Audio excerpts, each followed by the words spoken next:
social driving, the leading cause of car crashes in our society, which takes in everything else that people think causes car crashes. Speeding, distracted driving, not wearing seat belts, safety restraints, and those types of things. And I have a perfect example of a video I was working on today that demonstrates social driving and what I'm talking about in the way that people drive after they get their driver's license, and somehow they feel vindicated in the way that they're driving, that, you know, it's a battle and that we got to be right and we got to be first, and they fall into the trap of the right of way myth when they're driving. So here, I'll just show you this and see what you think, and we'll talk about it a little bit more later here in the presentation here.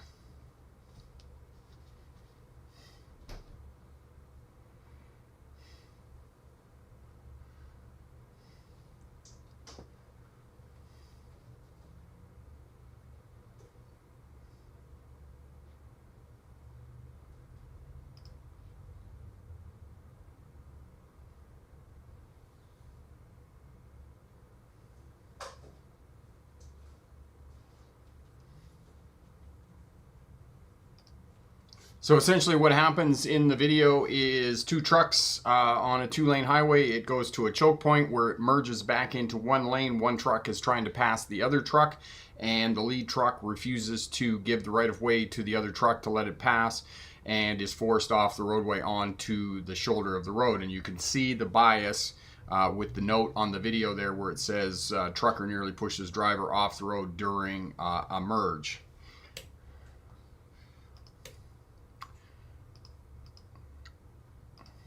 And so this is a perfect example of social driving in the way that people drive after they get their license. And it's not just car drivers, it's also truck drivers as well. And unfortunately, I'm a little bit disappointed with what's happening on the internet right now with the sheer amount of racism that's going on you know, on social media platforms and whatnot amongst truck drivers. I understand that they're frustrated, but, you know, belligerence towards a group of people is, you know, they're using it as a justification, and it's not, there's no validation in it, is what I'm trying to say. So a few people here already. Marion is here. Hello, my friend. 85, how are you? Awesome. Elevator fan tuning in from Monticello, Indiana. Sean is here from Brooklyn Park, Minnesota, and Aaron is tuning in from Chilliwack. Elevator fan, this is someone using the center left lane as a passing lane. Center turn lanes are not passing lanes. And yes, perfect example, elevator fan, of social driving in the way that other people drive after they get their license. Paul, that is the result of intentional ignorance. And yes, it is. Marion says she's noticed that as well. And yes, it happens all the time. So when you are coming to a choke point, you're coming to a merge point on the roadway, you need to have situational awareness. Okay, the road is going to narrow. What's around me? Is somebody trying to pass me? Who's behind me? How far behind me are they? Do I need to take some sort of action? It's not just at merge points or choke points. We also need to think about, you know, all kinds of situations on our roadway and the needs of other road users, the needs of drivers, people on scooters, kids on electric bicycles and whatnot, and how do we manage space? Because if we're not near anything, it's less likely that we're going to hit something. And as well, as I'll talk about later in analyzing that situation there caught on dash cam, is the, you know, merely missing or turning it into some sort of disaster. It was just a matter of letting off the throttle and letting the person go and have their crash somewhere else, which is what I say again and again in terms of defensive driving. Let the person go and have his or her crash somewhere else. It's simply not worth it in terms of you getting involved in a crash and having your vehicle down for months on end, not to mention the fact that you're risking injury or death in the event of a car crash, because it's not like it is in the Hollywood films that you're going to be all right and you're going to walk away from a car crash. You are in shock after having a car crash. Even if you do walk away without injuries, your body sustains shock, and it takes weeks, months to get over that shock. So know that in terms of being involved in a car crash. Stay away from other people, because if you're not near anything, it's less likely you're going to hit something. And as well with space and managing space around your vehicle, space buys you time, time buys you options. options prevent crashes. Paul, just like errors cost you in a baseball game, tailgaters is the lead cause of crashes. Yes, it is, because as Paul just said, it's the lead cause of crashes following too close in North America, Canada, and the United States. Rear end crashes are the number one crash, and it's because people are following too close to the vehicle in front of them. And if something happens in the driving environment in front of them, they don't have time to respond or react.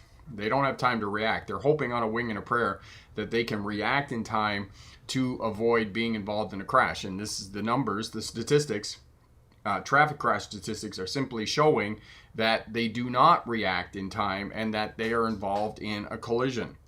Marion, I've also noticed a lot of people passing other vehicles on double solid lines lately, and most of the time it's fatal. Yes, double solid lines, road markings are not spurious is the word I can best come up with. They're not there to trick you. Road markings are there to help you out when you're driving and to indicate to you when you can and cannot pass safely. And double solid lines, as Marion is saying, double solid lines are places where you cannot pass along the roadway. And they're usually on hills where you cannot see. There's no clear line of sight. They're at intersections and other places where there's obstructions going around curves to the left and right and whatnot. So pay attention to the road markings. And again, this is part and parcel of your situational awareness. What are the signs along the roadway? What are the road markings on the roadway? Where are the cars in relation to your vehicle? And driving is not a hit it and quit it thing. You don't just put it on cruise and drive down the roadway and nobody else is going to get in your way and you're not going to have to adjust your speed or slow down or whatnot. You're going to have to do all of this as you're driving. You're constantly monitoring, you're constantly adjusting your speed, you're constantly reclaiming space and whatnot when you're driving. Elevator fan, is brake checking at tailgater an example of social driving? Elevator fan, absolutely, because brake checking is incredibly dangerous. And I had somebody who is working as a postie leave a comment, and they were talking about how bad drivers are on the roadway and whatnot.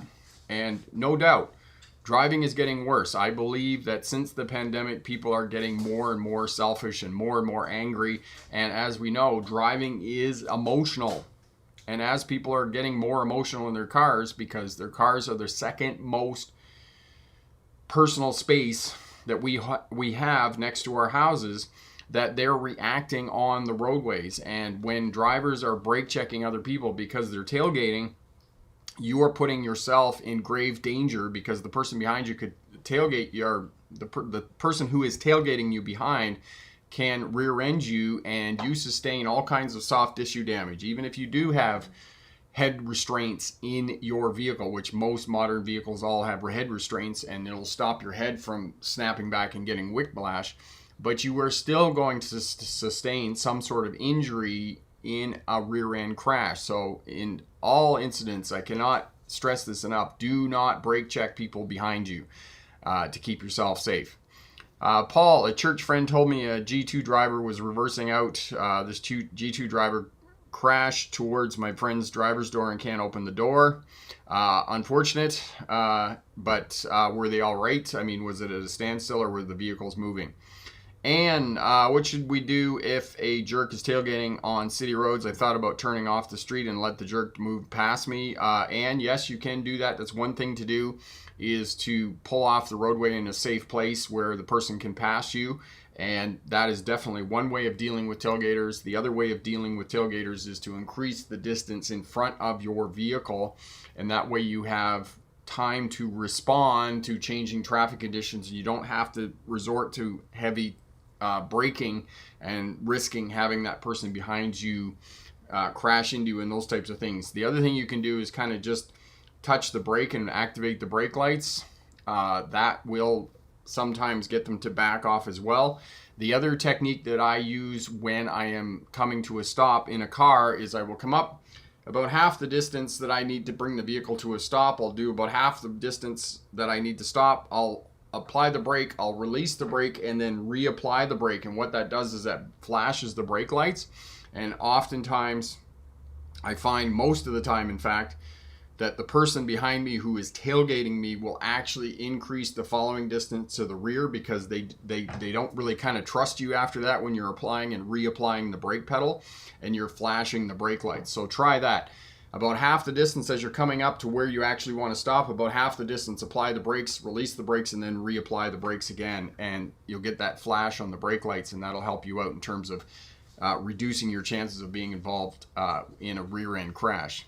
Paul, also drivers that are impatient waiting for a red light will turn right only to make a U-turn. Yes, fortunately where I live, and in most places in Canada that I have lived, some places in the US, not so much for U-turns. However, along the eastern seaboard, Maryland, New Jersey, South Carolina, places like that, U-turns are very much part and parcel of their driving culture. I do not advocate U-turns. I think there are too many pieces involved in the maneuver, and I also believe that they are at high risk. And as well, you are putting yourself at a really unsafe angle when you are turning at intersections and doing U-turns. So I just don't advocate that at all. Actually, just go around the block or find some place that you can turn around and whatnot. It's much safer. Corey is here. Corey is the moderator, Bricks for Wheels. He does an excellent job of getting up the videos I suggest you have a look at for more details. As well, he keeps out the bad people that like to spam the channel and whatnot. But here he is. Marion, that's what I do when coming to an intersection. It does help. Yes, indeed. That braking and then releasing the brake and then reapplying the brake really does help when you're coming up to an intersection. 85, one thing I want to add with situational awareness, you can tell how other drivers, people are driving, which gives you a great reaction time to get out of their way. Yes. Situational awareness, yes. And pay attention to what other people are doing. Is their speed constant? Is it going up and down? Are they touching the brake all the time? I've driven behind lots of people who are going down hills all the time, and they're constantly on the brakes. Or they're out on the highway here, and the flow of traffic is 110 kilometers an hour, which is 65 miles an hour. The speed limit is 90 kilometers an hour, which is, it's kind of crazy how much above the posted speed limit the flow of traffic is. However, there are people going down the highway and they're touching the brakes all the time. And if there are people who are doing that, they are not comfortable driving. And if people are not comfortable driving, I don't want to be around them on the roadway, because I do not feel comfortable being near them. So if somebody is touching the brakes, I am either backing off and getting a lot of space in front of me between my vehicle and their vehicle, or I'm trying to get around them and get in front of them so that I can carry on with my life, because touching the brakes, it's crazy. Tim says it's illegal to make a U-turn at an intersection with traffic signals unless there is a sign permitting it here. And that's part of why we don't have the culture of doing U-turns here, because it's illegal. And so it depends on where you're driving, whether there is going to be a culture of U-turns. But as Tim just said, here in the province of British Columbia, it is illegal to make a U-turn at traffic lights. And I can understand why that is, because it's not safe to make U-turns at intersections. I've done driver training in Maryland, and they're doing U-turns. I've been down to Vancouver where Google is telling me to make U-turns, and I resist. I don't like doing it. It doesn't make me feel safe at all, and there's reasons why, because there are too many moving pieces at an intersection, and you're at such an odd angle. And what if you misjudge it and your vehicle will not go around in that U-turn, and then you got to reverse to get around in a 3-point turn, and now you're in the crosshairs of the oncoming traffic in the other lane. So I do not advocate U-turns for purposes of safety and defensive driving, and as well, but it's part of social driving that people engage in after they get their driver's license, getting from point A to point B as quickly as humanly possible. And if they break a few laws along the way, as long as they don't get caught, they don't think that they're doing anything wrong. Breaking traffic laws is a little bit like breaking tax laws. People see it as a technical error, right? And only if they get caught do they see themselves as doing something wrong, which is unfortunate. Elevator fan, U-turns are part of the driving culture in Indiana. Yes, I do. I would agree with that for sure, elevator fan. Paul, traffic lights that malfunction allow drivers to blast through the intersection without scanning the intersection as a four-way stop. Hopefully, Paul, if the traffic lights are not working at the intersection, that people do not blow through the intersection because, as you said, which is correct, if the traffic lights are not working, the intersection is to be treated as a four-way stop. So know that for the purposes of driving and keeping yourself safe after you get your license. Before proceeding through any intersection, even if there are working traffic lights, be sure that you scan the intersection thoroughly. Left, center, right, left again, because for those of us that drive on the right side of the road, it's going to be the left side where the traffic is going to be coming from if you're involved in a T-bone crash at an intersection. Connor, yo Rick, how are you? Worked to the bone because it's Tuesday. Blue days is what I like to call it, but always be safe on the roadway and don't speed. No speeding tickets. Yes. Speeding tickets. Yeah, don't get speeding tickets for sure. Mary and I realized that I can read the vehicles around me and sense that they are going to change lanes or turn, and I give them space. And yes, and what you're beginning to create or develop, Marion, is you're beginning to create a driving intuition. You're beginning to understand movements of vehicles, change in speed, slight movements, and you're beginning to notice all of that. And in doing that, you're able to interpret what the driver of the other vehicle is going to do. Most vehicles, for example, what you're saying in terms of changing lanes or whatnot, that they're moving the vehicle slightly before they change lanes. There's always a little bit of an adjustment there, and you're going, oh, wait a minute, that vehicle just moved to the left or whatnot, and they're going to change lanes. So it's part of driving intuition where you can unconsciously determine what other vehicles are on the roadway. And this is one of the keys to situational awareness, a higher level of situational awareness, and having better defensive driving on the roadways. Evan, if a dog isn't on a leash or you're following someone, be prepared to slow down. The same thing applies there as a child not holding hands. If there are hazards ahead, expect people to react. And yes, and what Evan is talking about is pedestrians and other road users. We were talking about this last week. One of the things that mystifies me about traffic in Western Canada is bicycles and people on electric scooters riding into traffic on bicycle lanes. It just baffles my mind why they're doing this, but they're doing it. And you're looking far down the road, you're checking both shoulders of the roadway, checking pedestrians. What are pedestrians doing? Are they walking a dog? Is the dog on a leash? Did it get away from the person? Are there children with moms? Are they hanging on to the hands of their parents and those types of things? Are they getting away and whatnot? All of this is going to help you stay safe when you're driving, and it's all part and parcel of what we're talking about today in terms of social driving, in terms of situational awareness, and keeping yourself safe when you are on the roadways. So let's get over to the presentation here. We'll get through that, and we'll come back. We'll spend the remainder of the hour helping you to stay safe on the roadways, defensive driving, situational awareness, social driving. These are the key topics that we're talking about today to be a safer, smarter driver and not be involved in a crash. And we're back. Had a little block there.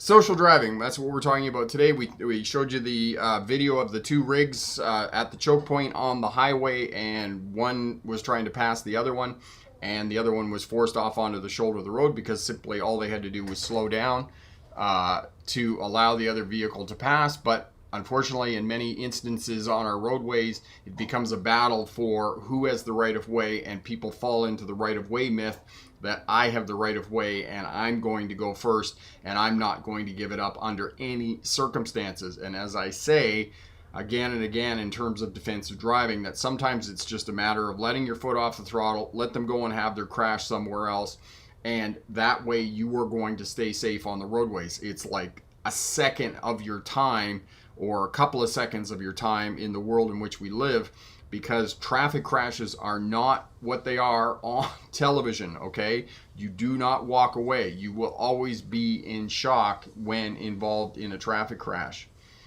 All right, for those of you new to Smart Drive Test, my name is Rick August. I was a truck driver in the 1990s. I hauled freight between Ontario, Canada, and the United States, in and out of New York City, all up and down the eastern seaboard. Most of what I drove was east of the Mississippi. However, I did get out to California and down to Texas a few times when I was driving truck. Became a licensed commercial driving instructor in 1997. Most of my career is teaching truck drivers, air brakes, bus drivers, and whatnot.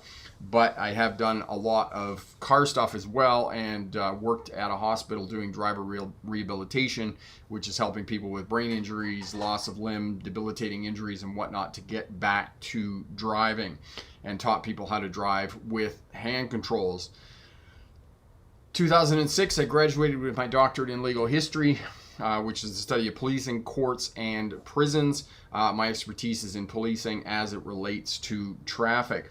2015, 2015, crazy to think, 10 years ago that I started the online YouTube channel, which has been wildly more successful than I could have ever imagined. 340,000 subscribers. We're hoping for 400,000 by the end of the year. We're trying for that. We're pushing. I've got some new videos and whatnot coming up, and lots of great content over the Smart Drive Test website. But if you want to know more about me, want to know more about the Smart Drive Test website, you can head over to the Smart Drive Test. You can head over to the site and check out the autobiography over there. A couple of good things to really have a look at in terms of what we're talking about today in terms of social driving, situational awareness, and space management around your vehicle. 5 defensive driving tips and new driving tips, defensive driving tips for new drivers.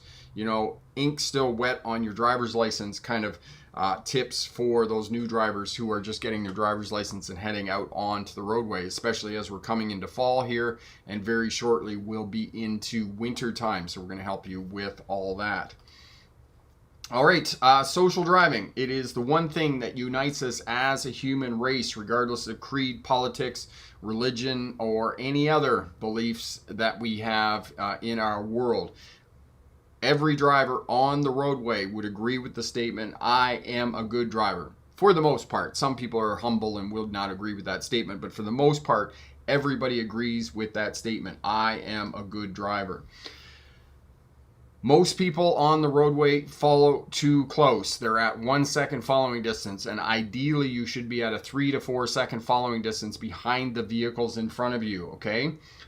In the arena of social driving, drivers like to police other drivers and tell him or her what they did wrong. That is probably the number one characteristic of social driving, is policing other drivers on the roadway and telling them what they did wrong. And not just other drivers, but cyclists, motorcycle riders, kids on electric scooters, pedestrians, and whatnot. So they're always talking about other drivers, and I am guilty of this as well. I talk about what other drivers are doing on the roadway and whatnot, and my number one pet peeve on the roadway is slow drivers who can't even do the posted speed limit. That really drives me crazy when I'm on the roadways. Drivers too close in a queue of traffic, so when they come up to a traffic light and they're stopping at the traffic light, they're too close to the vehicle in front.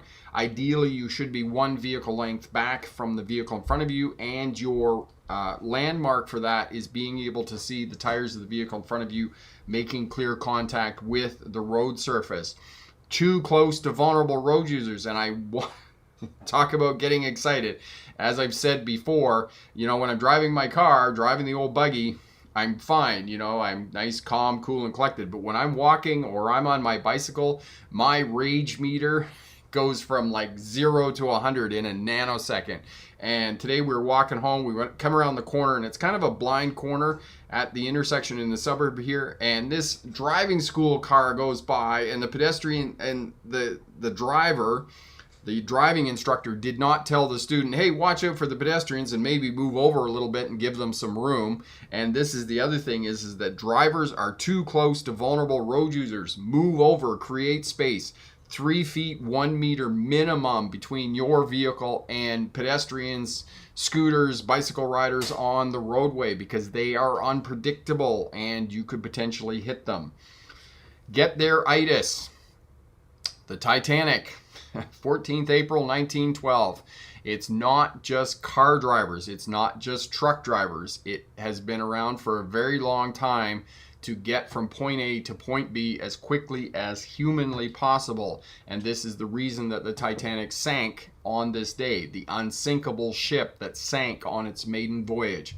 Ship captains from Southampton, New England, or Southampton, England, rather, on their journey to New York City were under immense pressure to make that crossing as quickly as possible.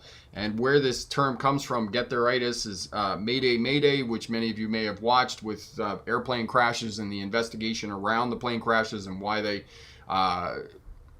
crashed. Mayday, Mayday talks about this in terms of pilots running through storms and trying to get to their destination with crew members and with passengers on board, and unfortunately have crashed because of getting there, sticking their nose in, completing the mission. Running red lights, speeding, aggression, all of these are characteristics and hallmarks of social driving. And get theiritis, getting from point A to point B, is one of the hallmarks of social driving and will undermine and erode any defensive driving skills that you have in place. Communication. We need to communicate effectively with other people on the roadway. Driving is a social activity. It's like a relationship. You have to get along with other people and you have to communicate to them. Fortunately, signals, lights, horns are blunt tools to communicate effectively with other traffic. And as Marion was talking about earlier, as she gets more and more experience with driving, she is now beginning to develop driving intuition. And with that driving intuition, she's being able to anticipate what other traffic is doing on the roadway before they signal their intent, before they communicate effectively with other drivers on the roadway. But I can tell you, as part of social driving, most people on the roadway do not communicate effectively with other traffic. And one of the theories about this is that we are nose to tail in traffic. In other words, we're looking at the bumper of the vehicle in front of it, and you can kind of think of it as standing in a line at the grocery store. Very rarely do we talk to the person in front of us because we're looking at their backside, and we're not going to talk to their backside. But if you put people at the same distance that you're willing to stand behind them in a line, which is 12 inches, 20 centimeters, and they turn around and they look at you, you're going to feel very uncomfortable if you are not talking to the person and you are standing there in their personal space. You're going to be in their space at 12 inches, 20 centimeters away from them. Okay? The issue with this is that drivers are tailgating, they're too close to the vehicles in front of them, and one vehicle brakes, the next vehicle brakes, and the next thing you know, by the time you get to the 20th vehicle behind you, the whole line of traffic comes to a stop. Misperceptions, too close in queues, you're getting rear-ended, managing space in front.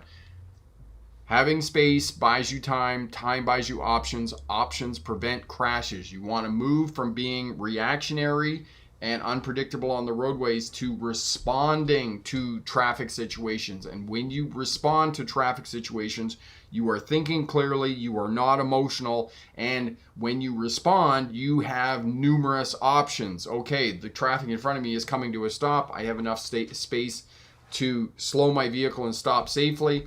If I'm losing control because it's wet and whatnot, then I've left myself an out. I have an exit strategy, and I'm going to drive up on the sidewalk to avoid rear-ending the vehicle in front of me, and other options that are potentially viable for you to keep yourself safe and not be involved in a traffic crash. Communication, drivers fail to communicate, and we all know this about drivers that are merging on a highway and they're merging from the right lane into the left lane. They move and they're halfway in the other lane and they give you one courtesy flash on the traffic signals. If you want to communicate effectively with other traffic on the roadway, you need 3 flashes minimum before you begin to move the vehicle, and very few drivers know how to do this effectively. 1 flash is to get the other traffic and drivers' attention. The second flash is for them to locate you. And the third flash is for them to do something that is going to help you out. And many new drivers, beginner drivers, come back to me and say, oh, if I put on my signal and I want to merge over, then other drivers speed up and they pass me. If drivers are speeding up and passing you, they are actually helping you out when you're driving because they're getting out of your way so that you can move over into the other lane. All right, signaling.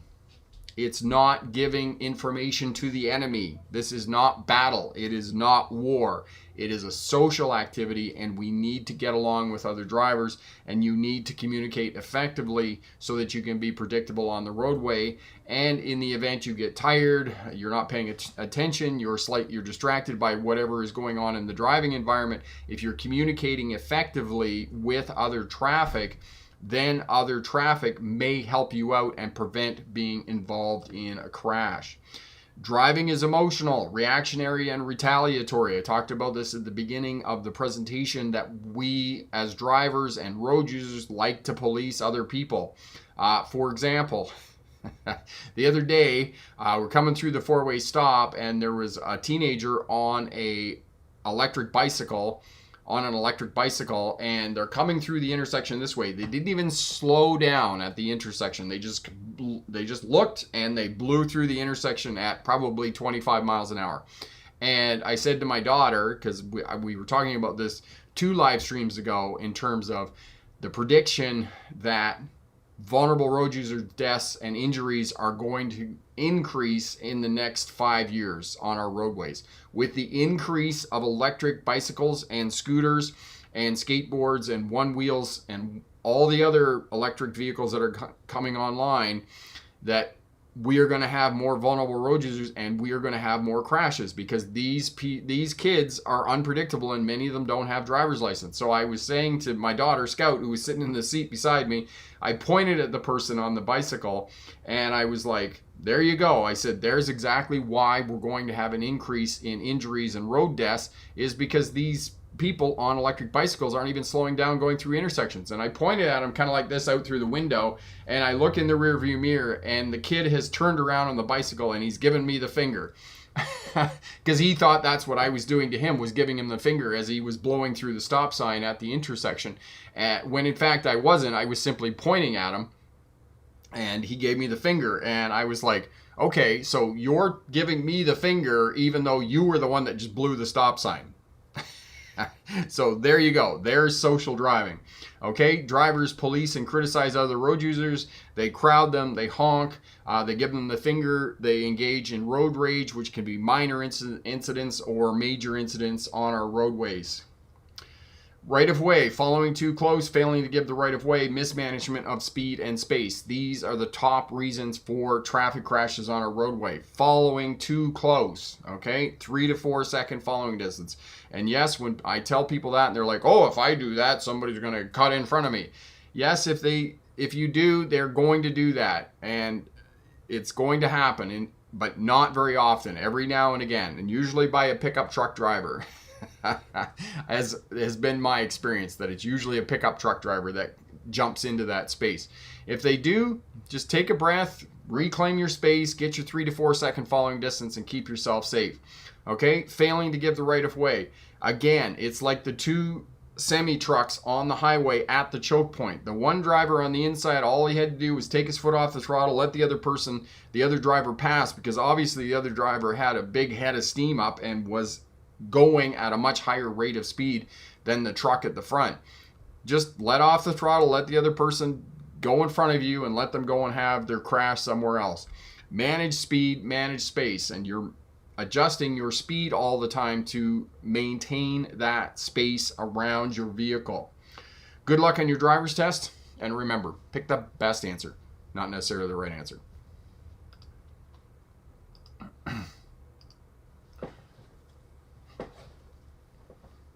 Corey's put up a couple of videos there. 5 defensive driving strategies to be safer, smarter drivers, which was the video I suggested at the beginning of the presentation, and as well how much space between your vehicle and pedestrians when turning. Excuse me.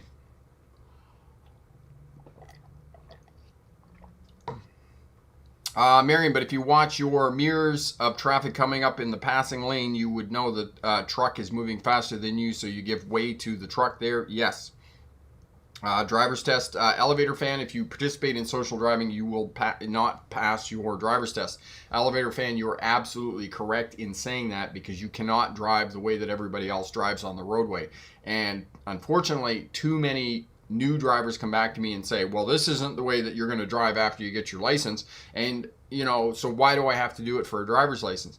The reason you have to do it for a driver's license is because if you continue to practice those skills that you learn for the purposes of your driver's test, you are going to stay safe on the roadway, because they teach you to stop back one vehicle length in traffic. They teach you to maintain a 3 to 4 second following distance when you're driving. They teach you to communicate effectively. They teach you to scan intersections before proceeding through intersections. More than 40% of traffic crashes happen at intersections. It is so important to scan intersections before proceeding through intersections to ensure that traffic at the intersection is stopped. And scanning and observing is one of the skills that you need for a higher level of situational awareness. And as you gain more experience, it's going to give you that driving intuition that Marion is now talking about, in terms of being able to know what other drivers are going to be doing on the roadway. Because the other piece about driving is it's a little bit like 3D Tetris, right? Where do you fit in the different arrangement of vehicles on the roadway? And the other piece about this is that different things happen at different times. And you can have a driving situation that 9 times out of 10, nothing is going to happen. But at one time, something slightly different is going to happen when you're driving, and it is going to lead to a crash. This is what makes driving so challenging. And this is also what makes driving beyond the ability of artificial intelligence right now. Because we have all these computers that are able to drive cars and those types of things, but computers cannot yet drive cars. And this is the reason, because most of the time, 98 times out of 100, everything's going to be fine. It's that 2% of the time that things change. Here's an example of that. I live on a back alleyway.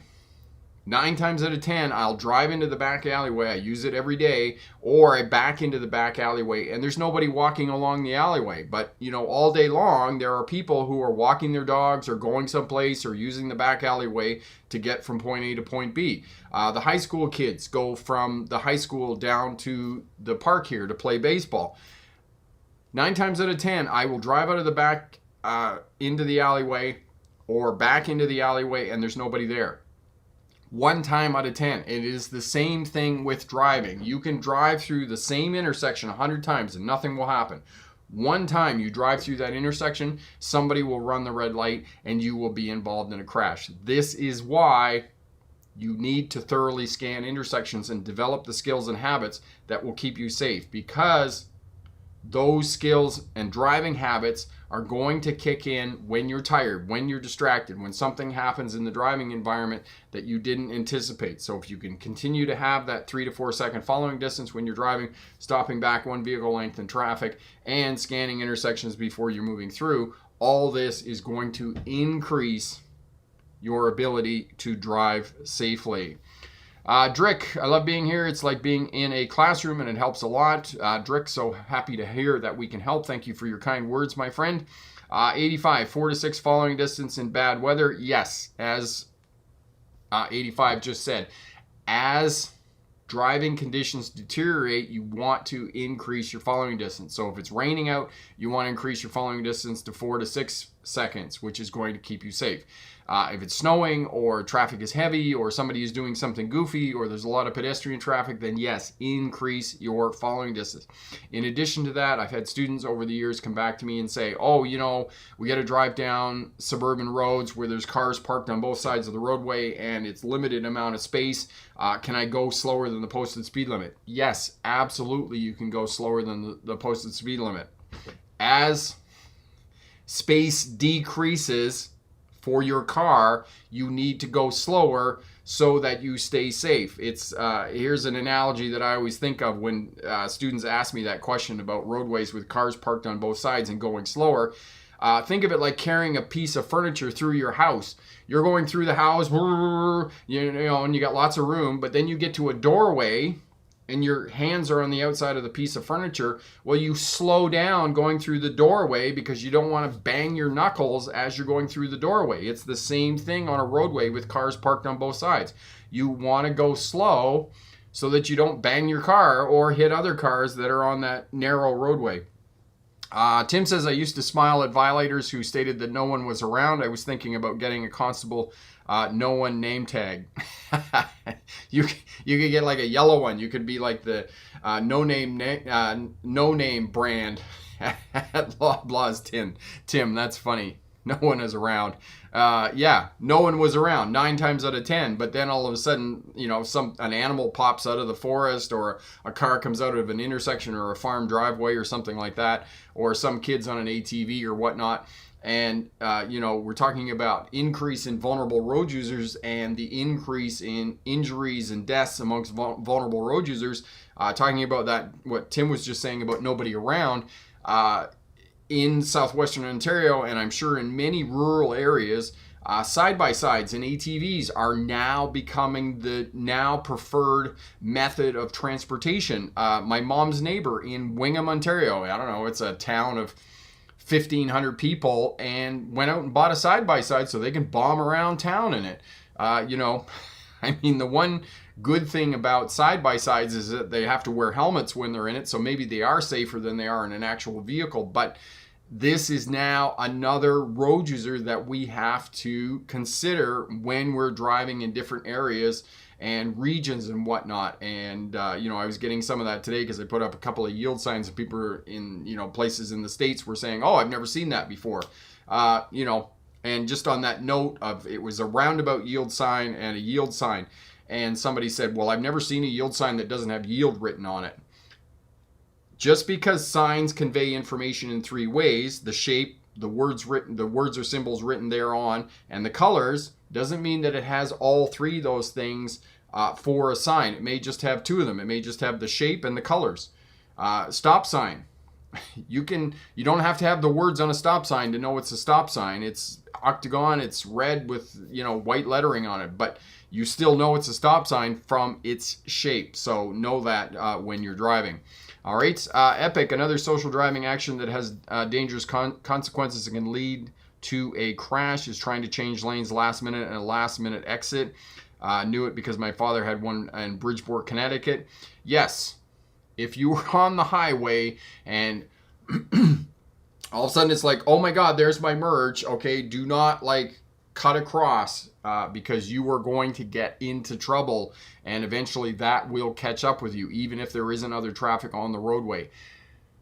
Go to the next exit and then find your way back. All right, that is much, much safer than cutting across 3 or 4 lanes of traffic to get to your merge. And there are all kinds of videos, dash cam videos on the internet and on Twitter where people do that and they get smoked.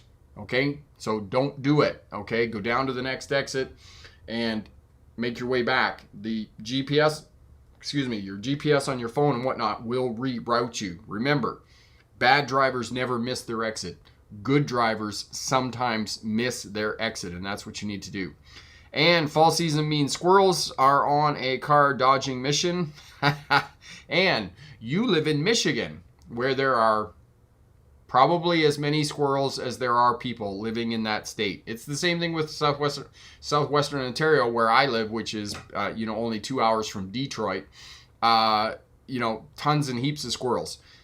We live in Western Canada. We have very few squirrels out here. Very few squirrels. But I know exactly what you're talking about, Ann. And it's interesting what you're talking about, Ann. It goes back to driving cultures that, where you live in Michigan, you have heaps and tons of squirrels. And out here in Western Canada, we have very few squirrels. I think we have 1 squirrel in the backyard.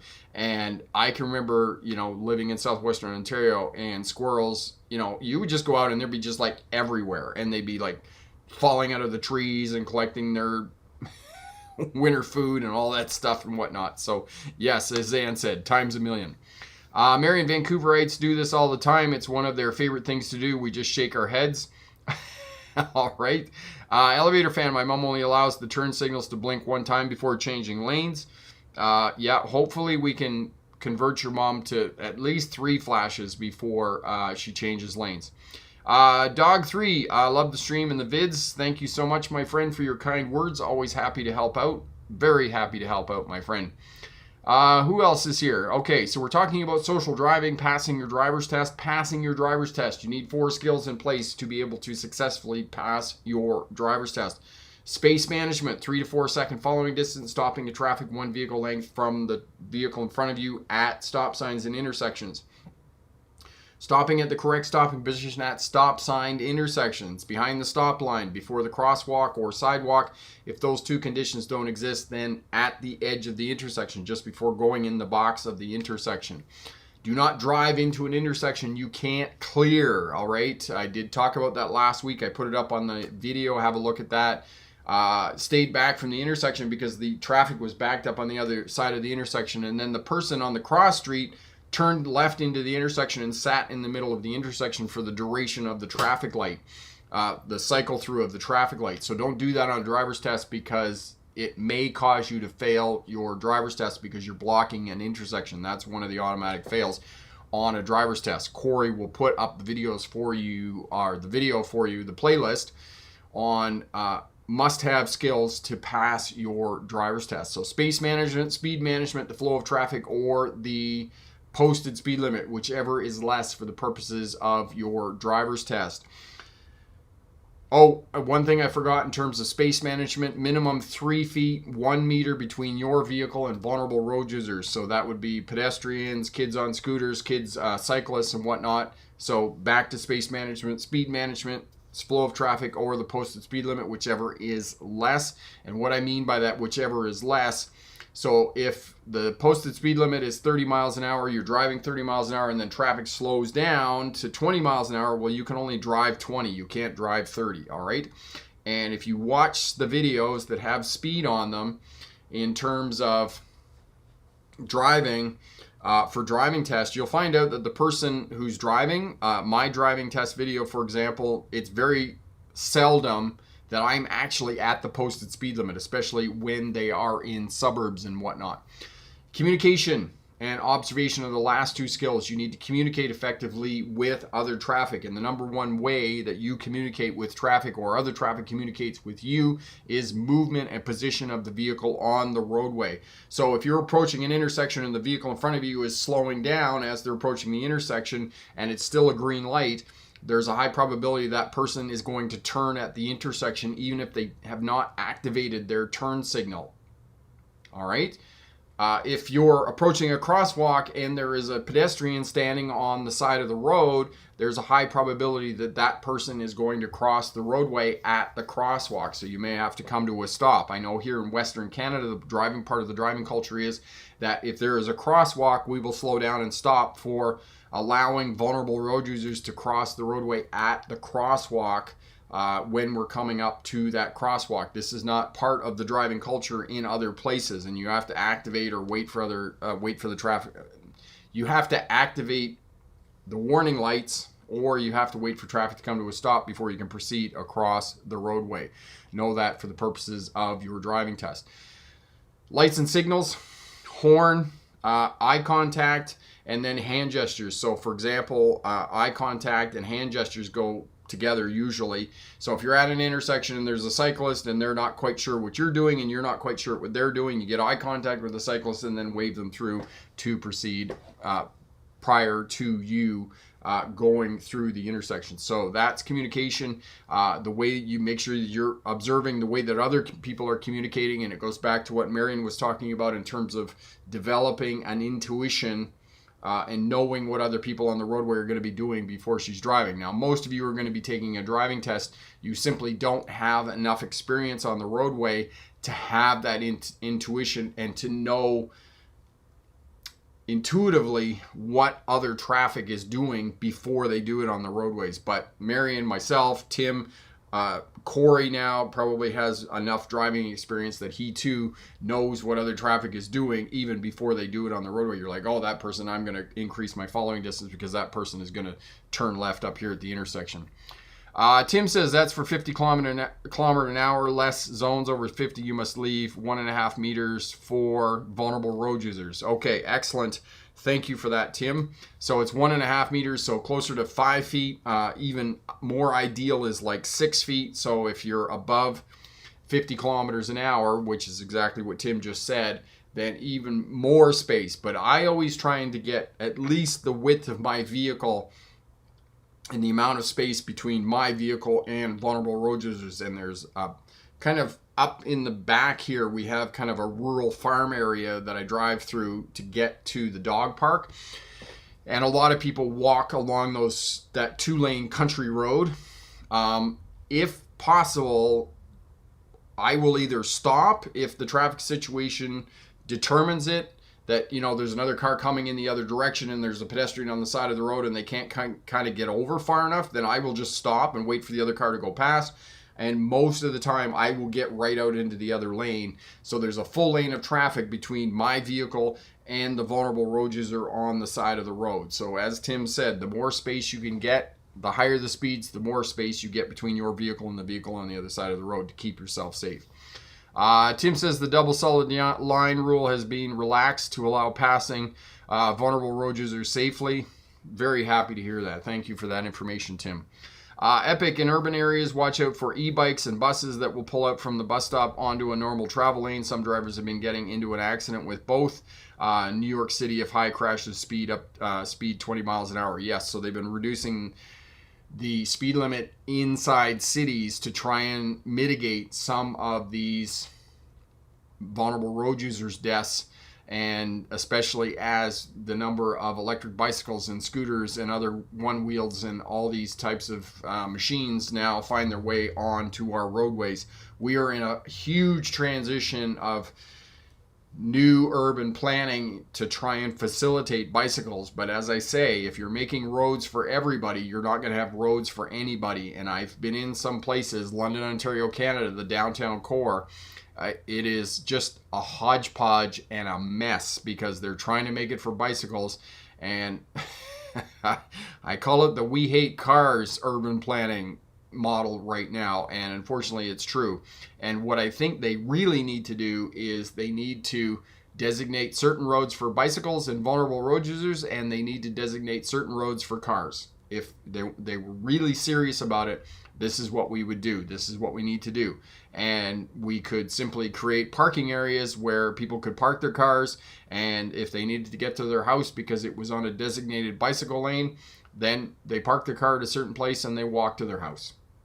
It's not ideal, but it's one of the things that I think is going to need to happen in terms of urban planning and keeping everybody on our roadways safe, because if they're trying to make roadways for everybody, it's simply not going to work. And the other piece about it is North America is low density population. When you have low density population and you have winter in addition to that, it's very difficult to build roads for bicycles. Now, I got away from myself here and I was talking about passing a driver's test. The last piece for passing your driver's test is observation. You need to observe effectively when you're driving, looking far down the road, checking your instrument panel, far down the road, checking your center mirror, far down the road, both shoulders, checking one of your side mirrors, far down the road, checking your other side mirror. And you need to have that scanning pattern in place, and it needs to be done every 10 to 15 seconds while you're driving.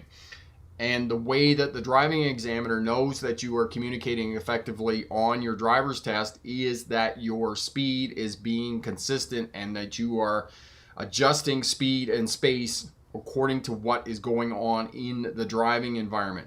So if you are not able to maintain a constant speed, or your speed is choppy in relation to what's going on in the driving environment, the driving examiner knows that you are not scanning effectively when you're driving. All right, lane changes, merges, we've talked about this. Shoulder check, or mirror signal shoulder check, 3 flashes minimum on the signal. One signal is to get the attention of the other driver. The second signal is for them to locate you, and the third signal is for them to take some sort of action to help you out in merging. So mirror signal shoulder check, look ahead, mirror signals are check, shoulder check again. If the way is still clear, then start to move over into the other lane. Leave your signal on the entire time that you're moving over into the other lane until you're completely in the other lane. Complete your merge. And as you're moving across from lane to lane, you need to increase your speed slightly because you're increasing your distance. Like your car is covering more distance, so you need to speed up slightly to maintain a constant distance as you're moving from one lane to the next when you're changing lanes. Reversing for the purposes of your driver's test. Complete look around the vehicle, 360-degree scan. You can use a backup camera. You can use your mirrors, but make sure that you're looking out through the back window. And, you know, even if you can't see out through the back window, fake it till you make it when you're reversing to do that safely for the purposes of passing your driver's test. If you have any comments, questions, watching now on the live stream or watching on the replay, leave us a comment down in the comment section. We'll definitely try and help you out to be successful in passing your driver's test first time. My friend Rob, how are you, my friend? Long time no see. Indeed. Are you working lots, my friend? That's why we haven't seen you. I was out to Ontario, southwestern Ontario, for the summer. Did some swimming in the Great Lakes. I absolutely love the summertime there. Paul, passing bus on a single two-way lane are also the lead cause of crash, even a dangerous right turn, an intersection in front of the bus. Yes, people are racing transit buses all the time, and this is something that's not going to change. Unfortunately, it leads to crashes in city areas and those types of things, so be especially careful around buses and whatnot. And the one yield sign that most people do not know is the yield sign on the back of buses. And I have talked about this before, that on roadways less than 60 kilometers an hour, on roadways less than 40 miles an hour, you must give way to the transit bus if it's moving back out onto the roadway to resume its route. And the yield sign is on the back of the bus, but unfortunately it's difficult to see, it's difficult to discern, because it is so often eclipsed by the advertising that is on the outside of the bus, and most people don't see it. Most people don't even know that it is there and that it exists, but it is there, and it does reduce liability on the part of the transit authority. So take note of those. Next time you're out and you do see a transit bus, look for that yield sign. But the crazy thing is that the bus is enormous, and the yield sign on the back of the bus is often like 6 inches square. It's teeny tiny on the back of the bus. Rob says, yep, training a few new driving instructors lately. That's awesome. Training them for cars, I'm guessing. Rob, is that what you're doing? Not for tractor trailer or buses or anything like that. Marion, if you have a nice bus driver that when you yield to them, they turn on their four-way flashes to thank you. Yes, and sometimes they will, to say thank you and be nice to you. Not like another lot of people who are just like, yeah, whatever, just go get bent somewhere else, right? So that's always nice when you give way and allow them to get going. Courtesy goes a long way, right? But again, going back to social driving, and we're talking about social driving and letting other people in, we're let one car in, right? One car. I'm nice. I'm let one car in nice. And that's, again, another aspect of social driving. And we talk about zipper merging. Zipper merging does not work. Period. End of sentence. And I still need to do a video on that about, why zipper merging doesn't work, will never work, and just is a failed safe traffic safety initiative. And and the unfortunate part is there are some people who are absolutely tremendously convinced that it is going to work, but it's one of those things that if everybody doesn't do it, or one person fails to do it, then nobody does it, and it's just going to stop working. Tim, my friend, you are most welcome, my friend. Thank you for joining. Always a pleasure, my friend. Have an awesome, awesome night. Rob, cars, G-Class there in Ontario. Awesome. And that's great work. Always rewarding. Always fun to teach the driving instructors, because they're drivers who think they know. And then you start teaching them and you're like, you show them a couple of things and they're like, yeah, I don't know. Because I remember when I did my instructor's license, I was like, man, it was exhausting, because I had to change all my driving and learn all the steps for doing parallel parking and three-point turns and those types of things, and how to signal correctly. And it was a lot of work. Evan, even if you're going faster than traffic flow was not to contribute to a crash, it wastes gas. Yes, keep up with traffic flow after you get your driver's license. For the purposes of preparing for your driver's test, do the speed limit. You must do the speed limit. Aaron, thank you. In a small bus driver, and I love watching your videos. Very helpful. Aaron, thank you for your comment and your kind words, my friend. All the very best. And cautionary signs, cautionary speed signs. I got to go and watch this video because it was the curve video, and somebody was telling me that I was speeding in the curve video. Years ago, this is the last story of the day. Years ago, I did have a video where I was speeding in a construction zone on a Sunday with nobody in the construction zone. And it was raining. I was doing a video on raining. And a couple of people said to me, oh, you're speeding. You're speeding. And so I ended up taking the video down. And the curve video, so after that, I was careful about making sure that I wasn't speeding in any of the videos. And years ago, I had a complaint at the driving school that I was telling students to speed when I was teaching them how to drive. And they were referring to the cautionary speed signs on curves and corners and merge lanes, which is not an applicable speed limit. I mean, it is an applicable speed limit and it is a cautionary speed. But I had been on these roads 100 times. I knew how fast you could go around the curves and corners, and I was not speeding. And it's the same thing with the curve video, and I need to go back and have a look at that. But cautionary signs, if you're not familiar with the roadways, definitely pay attention to them and do the speed limit suggested. But if you've got your driver's license, you've been on those roadways before, they are not regulatory signs. These are not speed limits, all right? They're just suggestions about your own safety and safety of traffic on the roadway. So today we're talking about social driving, the way that people drive after they get their license, situational awareness, and driving intuition for the purposes of defensive driving, keeping yourself safe on the roadways and other people on the roadways. So think about social driving when you're driving, defensive driving, keep your space in front, stop back one vehicle length in traffic. All that is going to make you a safer, smarter driver. And remember, pick the best answer, not necessarily the right answer. Have a great day. Bye now.